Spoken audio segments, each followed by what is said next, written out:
Chester is one of England's most historic cities, with roots tracing back to the Iron Age.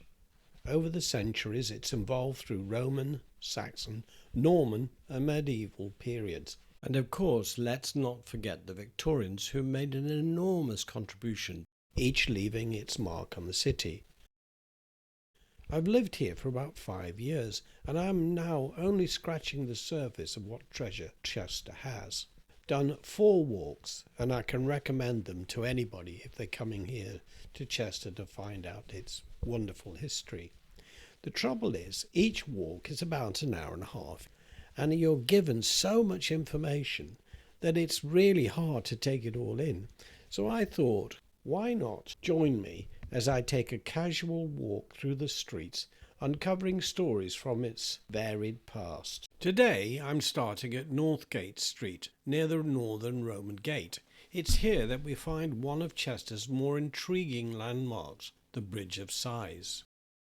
What intrigues me is this poster that's on the road bridge facing the Bridge of Sighs, and it says, "This is an artist's impression," which shows a prisoner in around 1790 walking over the Bridge of Sighs to receive his last rites in the chapel of Little John. Now, if you look closely down below, there's a barge going through the canal, and I wondered, is this a little bit of artist license? And could all those things have been happening at that time? A little bit of investigation might give us the answer. The canal beneath Chester's Bridge of Sighs is part of the Shropshire Union Canal, and it was completed and operational in 1772. But was there an execution in 1790? And did he walk this lonely road? Well, there was an execution. His name was John Dean. And the story goes that John Dean had returned home very late from the public house and began to shout at his wife. The lodger, Mary Bell, and the couple's son began to try to calm the situation, but had to leap from the window to save themselves. Mary fetched Constable Thorley, who went to the house to find that John Dean had murdered his wife, who was 7 months pregnant at that time. After his execution, John Dean, who came from Stockport, was hanged in chains on a gibbet on Stockton-Port Moor. So, did the artist depict a true picture of what was going on at that time?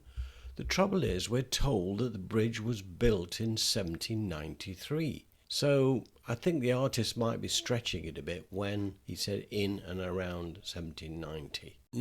So I think the jury's still out. This is an artist's impression of the Northgate Jail. It was built in the 12th century and served as the city's main prison for several centuries before being demolished in 1808. The last public execution in Chester took place on April 12, 1866, when Richard Davis was hanged outside Chester Castle for murder.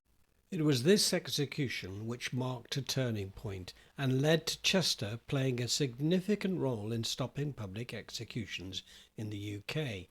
The event was criticised for its morbid spectacle, with large unruly crowds treating it as entertainment rather than a sombre judicial event. Influential residents of Chester and other parts of the UK lobbied for a change to the penal system. They argued that public executions failed to deter crime and instead promoted a culture of violence. In 1868, the Capital Punishment Amendment Act was passed, and it ended public executions in the UK.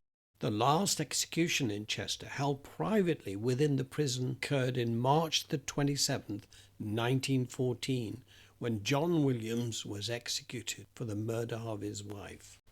The Bridge of Sighs in Chester, along with the history of executions, serves as a vivid reminder of the more brutal and unforgiving period of human history.